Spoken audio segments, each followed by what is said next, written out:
డబ్బు, అనారోగ్యం, ఉద్యోగం, వ్యాపారం, అప్పులతో బాధపడుతున్నారా? మీకోసమే లాంచ్ యువర్ ఫ్యూచర్ ప్రోగ్రామ్.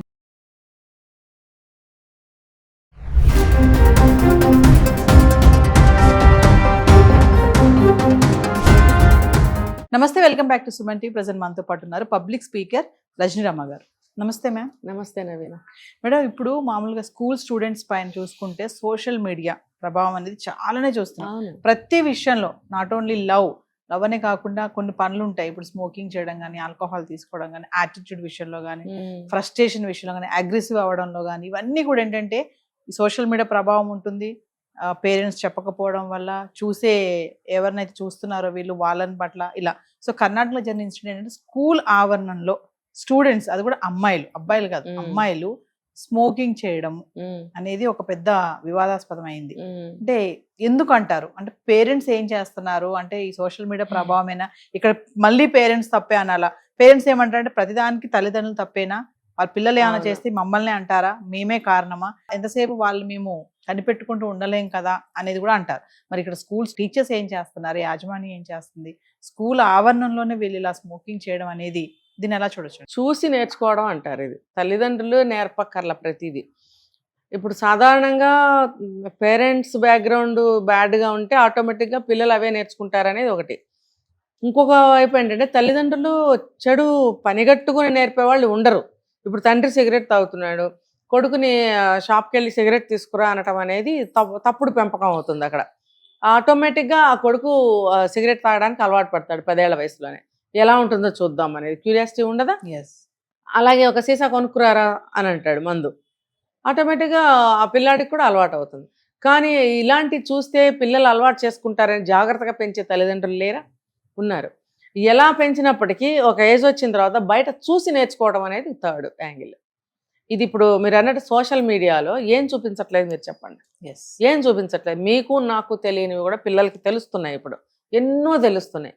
అది భయంకరమైన విషయాలు అనమాట. అవి నాలెడ్జ్ పరంగా కానీ అంత హై నాలెడ్జ్ కూడా మనకు తెలియదు, పిల్లలకు తెలుస్తుంది. ఓకే, అది మంచిది, ఎంకరేజ్. మరి ఇది ఇలాంటివి ఇది పతనానికి. మంచివి తెలుసుకోండి, మంచివి నేర్చుకోండి. కానీ వాళ్ళకి అలా ఉండదండి. ఒక తినేది, ఒక తాగేది, ఒక ఎంజాయ్ చేసేది అంటే పిల్లలకి బాగా అట్రాక్షన్ ఉంటుంది. నిమిషాల మీద అడాప్ట్ చేసేసుకుంటారు వాటిని. మరి అది తల్లిదండ్రులు 24 గంటలు వెనకాలండి చూడరు. కానీ నాకు అది అర్థమవుతుంది. ఏదో గవర్నమెంట్ స్కూల్ అది కర్ణాటకలో. ఆ యూనిఫామ్ కానీ ఆ పరిసరాలు కానీ నాకు గవర్నమెంట్ స్కూల్ లాగా అనిపించింది. ఎవరికి కావాలండి గవర్నమెంట్ స్కూల్లో? రండి పోండి. టీచర్స్ కూడా చెప్తే చెప్తారు పాఠాలు, వస్తే వస్తారు, లేకపోతే రాకపోతారు స్కూల్కి. ఆ లీజర్ పీరియడ్లో వీళ్ళు బయటకు వచ్చేసి చెట్ల కింద కూర్చొని ఆడుకోవడమో పాడుకోవడమో, ఇక చెత్త పనులు చేయడమో ఇలాంటివి జరుగుతుంటాయి. మరి ఇదంతా కూడా స్కూల్ ప్రిమిసెస్లో జరుగుతుంది అంటే దీన్ని పేరెంట్స్ని కారణం ఎందుకు చేయాలి మనం? స్కూల్ యాజమాన్యమే కదా.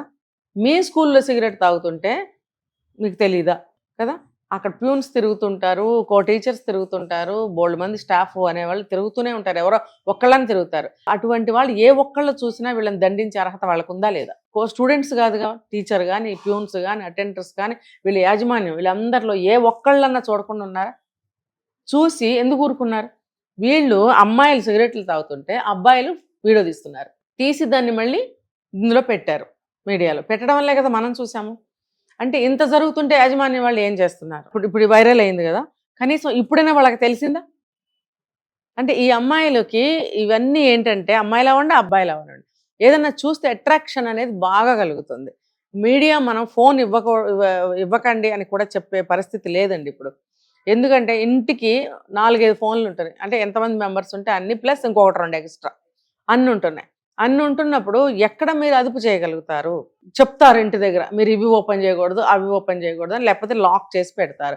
అయినా కూడా పక్కా పిల్లల వాళ్ళ దాంట్లోనో ఇంకొక దగ్గర ఎక్కడో చోట ఏదో ఒకటి చూడరని ఏంటి? ఇప్పుడు నిన్నగాక మొన్న ఒక అమ్మాయి పెద్ది అనే మూవీ, కమింగ్ మూవీ అది, రామ్ చరణ్ సిగరెట్ నోట్లో పెట్టుకొని చంద్రుల్లోని ముక్క జారి పడిందేది నక్క అని పాట పాడాడు.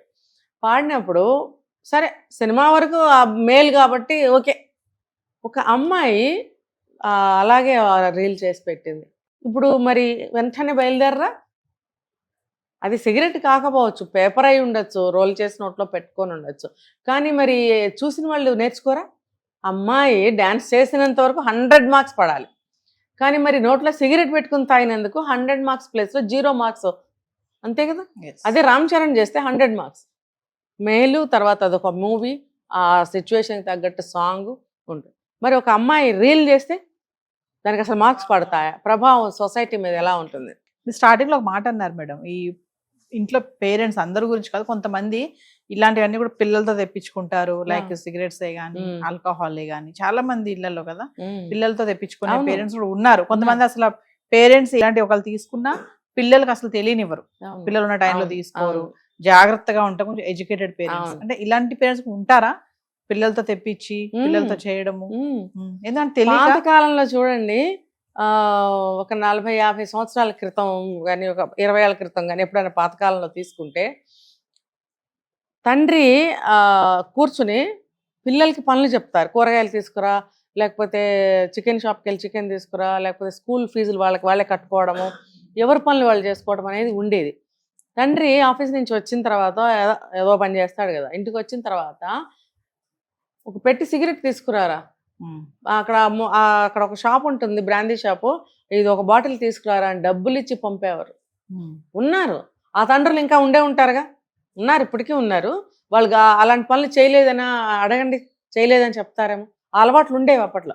అయితే అక్కడ డిఫరెన్స్ ఏంటో చెప్పనా, పిల్లల్ని భయభక్తులతో పెంచటం వల్ల తండ్రి తాగినా కూడా పిల్లలు అలవాటు చేసుకునే స్థితి అప్పుడు లేదు, ఇప్పుడుంది. ఇప్పుడు ఏంటంటే ఏంటి పిల్లల ముందు తీసుకుంటున్నాం అని అడిగితే వాళ్ళు చెప్పే సమాధానం ఏంటంటే, మేడం పిల్లలకి అన్ని తెలుసు కదా, అవును ఏంటి తప్పే ఉందిలే, వాళ్ళకి తెలుసు ఏది మంచి ఏది చెడు, చేసేదే తప్పు, ఇంకా మంచి చెడు ఎలా తెలుస్తుంది వాళ్ళకి? అంటే తెలియాలి, తెలుసుకుని మీరు విజ్ఞతగా నడుచుకోండి అని వాళ్ళు పెంపకం అలా పెంచడం అనమాట. అది మూవీ ఒకటి ఉందండి, నాకు అది గుర్తులేదు, మూవీ కూడా నేను చూడలేదు, ఒక బిట్ చూశాను. అందులో అతను తండ్రిని చూసి సిగరెట్ కప్పుకొని పూలకుండీలో వేసేస్తాడు. తండ్రి దగ్గరకు వచ్చి జేబులో నుంచి ఇంకో సిగరెట్ తను తీసుకుని కొడుకు ఒకటి ఇచ్చి లైటర్తో వెలిగిసి వద్దునానా అని వెనక్కి వెళ్ళిపోతాడు. వద్దు, నువ్వు తీసుకో, నువ్వు ఇప్పుడు తీసుకోకపోతే తర్వాత నేను అటు వెళ్ళంగానే మళ్ళీ నువ్వు తీసుకుని సిగరెట్ తాగుతావు, కాబట్టి నువ్వు చేసేది ఏదైనా ఉంటే నువ్వు చెయ్యి, భయపడుతూ చెయ్యకు, అది తప్పో ఒప్పో తెలుసుకుని చెయ్యి అని మళ్ళీ సిగరెట్ వెలిగిస్తాడు. అప్పుడు తీసుకుంటాడు. అంటే అది అందులో కూడా ఒక మంచి విషయమే ఉంది. అది మంచో చెడో నేనేదో అలవాటు పడిపోయాను, నువ్వు తెలుసుకో అంటే అంత విజ్ఞత పిల్లలకు ఉంటుందా అండి? ఇంత వయసు వచ్చి నువ్వు కంట్రోల్ అవ్వట్లేదు, పిల్లాడికి నువ్వు 25 ఏళ్ళు వచ్చిన కొడుక్కి నువ్వు ఆలోచించి చెయ్యి అని చెప్తావా? నీకే కంట్రోల్ లేదు, నీ పిల్లాడికి తను మాత్రం ఎందుకు కంట్రోల్? మా నాన్న తీసుకున్నాడు కదా, ఏమవుతుంది ఇప్పుడు నేను కంట్రోల్గా ఉండకపోతే ఏమైందని అతను కూడా మామూలుగానే అలవాటు పడిపోతాడు. కాబట్టి అటువంటి పెంపకం అనేది రాంగ్. అది అలాంటి సినిమాలు తీయకూడదు, రియల్ లైఫ్లో ఉన్నా కూడా అది కరెక్ట్ వే కానే కాదు. ఇప్పుడు కర్ణాటక జరిగినటువంటి ఇన్సిడెంట్ మేడం, అంటే ఇక్కడ ఎలా చూడొచ్చు అంటారు దీన్ని? ఫైనల్గా స్కూల్ పిల్లలు ఇట్లా చెట్ల కింద కూర్చొని స్మోకింగ్ చేయడం అనేది అంటే ఒక ఫ్యాషన్, అంటే ట్రై చేద్దాం ఒకసారి ఇది ఎలా ఉంటుందో అని చేశారు అనుకోవచ్చు అంటారా? ఇది కాదు, వాళ్ళు చాలా క్యాజువల్గానే తీసుకుంటున్నారు. సిగరెట్ తాగటం అనేది 2-3 కలిసి అక్కడ క్యాజువల్గా సిగరెట్ తాగుతున్నారు. అంటే అది ఫస్ట్ టైం కాదనిపించింది నాకు. దీనికి 2 జరగాలండి. ఒకటి, స్కూల్ యాజమాన్యం వాళ్ళు గట్టిగా యాక్షన్ తీసుకోవాలి. వాళ్ళకి ఎటువంటి వాళ్ళు పనిష్మెంట్ ఇవ్వగలరో స్కూల్ తరఫు నుంచి అది ఇవ్వాలి. టీసీ ఇచ్చి పంపించేస్తామనో, ఎగ్జామినేషన్స్కి కూర్చొని ఇవ్వమనో సంథింగ్ పెట్టాలి అక్కడ. సెకండ్ ఏంటంటే, ప్రస్తుతం ఉన్న కాలమాన పరిస్థితుల ప్రకారము ఎన్నో చట్టాలు కొత్తవి ప్రవేశపెట్టాల్సిన అవసరం ఉంది, ఉన్న చట్టాలని మార్చాల్సిన అవసరం కూడా ఎంతో ఉంది. ఇప్పుడు రోజుకొక నేరం పుట్టుకొస్తుంది, కొత్త వెరైటీల్లో చేస్తున్నారు, అవన్నీ కూడా ఊహించని విధంగా జరుగుతున్నప్పుడు దానికి సంబంధించిన చట్టాలు తీసుకురావాలి. ఇప్పుడు పిల్లలు మైనర్లు ఎవరైతే ఉన్నారో ఇలాంటి పనులు చేస్తే వీళ్ళకి ఇటువంటి శిక్ష ఉంటుందని ఒక చట్టం తీసుకురావాలి. లేదా ఎలా కంట్రోల్ అవుతారు చెప్పండి? అది అంత పాసిబుల్ కాకపోవచ్చు, అంత త్వరగా కూడా ఇంప్లిమెంట్ అవ్వకపోవచ్చు. అసలు దీని మీద ఫోకస్ ఎందుకు పెడతారు గవర్నమెంట్? వాళ్ళకే 1,00,000 ఉన్నాయి వేరే కంట్రీస్తో ఇంటర్నేషనల్ లెవెల్లో. ఇంత చెన్నై పట్టించుకుంటారంటే ఎస్ పట్టించుకోవాల్సిందే. అట్లీస్ట్ రాష్ట్ర ప్రభుత్వాలైనా పట్టించుకోవాలి. ఎవరి రాష్ట్రాన్ని వాళ్ళు రక్షించుకోవాలా లేదా, రాష్ట్ర సంక్షేమం చూసుకోవాలా లేదా? ఇప్పుడు కర్ణాటకలో జరిగింది, అక్కడ స్టేట్ గవర్నమెంట్, ఆ స్టేట్ గవర్నమెంట్ వాళ్ళు యాక్షన్ తీసుకోవాలి ఇప్పుడు ఇమీడియట్గా. ఇట్లాంటివి శిక్షలు పనిష్మెంట్స్ మీరు ప్రవేశపెట్టండి స్కూల్లో, లేదా మనము ఇలా మైనర్ పిల్లలు ఇలాంటి క్రైమ్స్ చేస్తే ఇలాంటి శిక్షలు ఉంటాయి అనేటివన్నీ పెట్టేసేయాలి వాళ్ళు. అప్పుడు భయపడతారండి. భయం అనేది లేదు సొసైటీలో. పిల్లలకి కానీ పెద్దలకు కానీ అమ్మాయిలైనా అబ్బాయిలైనా ఎవరికి అసలు మనుషులు అనే వాళ్ళకి భయం అనేది లేకుండా పోయింది. భయాన్ని కలిగి ఉండాలి, సమాజం పట్ల స్పృహతో ఉండాలి, భయాన్ని కలిగి ఉండాలి. ఇప్పుడు కుక్క కరుస్తుందని చెప్పి మనం కుక్క జోలికి వెళ్ళం. అది అసలు నిజంగా కరవకపోయినా మనం భయపడుతూ దూరంగా వెళ్తాం. ఒక చెడుకి కూడా వాళ్ళు అలాగే భయపడి దూరంగా ఉండాలి. అలాగే ఒక శిక్ష వేస్తారు అని అంటే భయంతో ఉండాలి వాళ్ళు. ఆ భయం ఏదండి అసలు? మీరు వరకే చూసుకుంటున్నారు కానీ మనుషులు ఏమైపోతే మనకెందుకు, చస్తే చావని, భూమికి భారం తగ్గుతుందని కూడా అంటున్నారు. అందుకని చెప్పి వదిలేస్తున్నారు అనేది నాకు ఒక డౌట్. ఇప్పుడు మన స్టేట్లో ఏమైనా జరిగింది అనుకోండి, ఎవరు కేర్ తీసుకోవాలి? మన రాష్ట్ర ప్రభుత్వం తీసుకోవాలి. మరి ఏ స్టేట్ అయినా అంతే, వాళ్ళ ప్రభుత్వాలు తీసుకోవాలి. ఒకళ్ళ సెంట్రల్ గవర్నమెంట్ వాళ్ళు ఏదో చేయాలి, అవి మార్చాలి ఇవి మార్చాలంటే కూడా అది చాలా కష్టతరమైన విషయాలు. కాబట్టి ఎక్కడికక్కడే మన రాష్ట్ర ప్రభుత్వాలే తీసుకొని చేతిలోకి విషయాన్ని అక్కడికక్కడ వాళ్ళు మంచిగా అన్ని పెట్టుకుంటేనే ఆ రాష్ట్రం బాగుంటుంది. ఎవరు వచ్చి బాగు చేస్తారు మీరు చెప్పండి? ఆడపిల్లల జీవితం ఏమవుతుంది రేపొద్దున? ఇప్పుడు అబ్బాయిలు వీడియో తీస్తున్నారు, రేపొద్దున ఇంకోటి ఏదైనా జరగచ్చు వాళ్ళకి వీళ్ళకి. అంటే ఇది ఒక రీల్ లాగా చేసి పెడదామని అనుకున్నారా? లేకపోతే ఈ రీల్ తీసిన తర్వాత వాళ్ళ ఫేసెస్ బ్లర్ చేసి ఇందులో పెట్టారు. ఇందులో పెట్టిన వాళ్ళు రీల్ చేద్దామన్న ఉద్దేశంతో చేశారని నాకు అనిపించట్లేదు. వేరే వాళ్ళు ఎవరైనా ఇన్స్టాల్ పెట్టారా?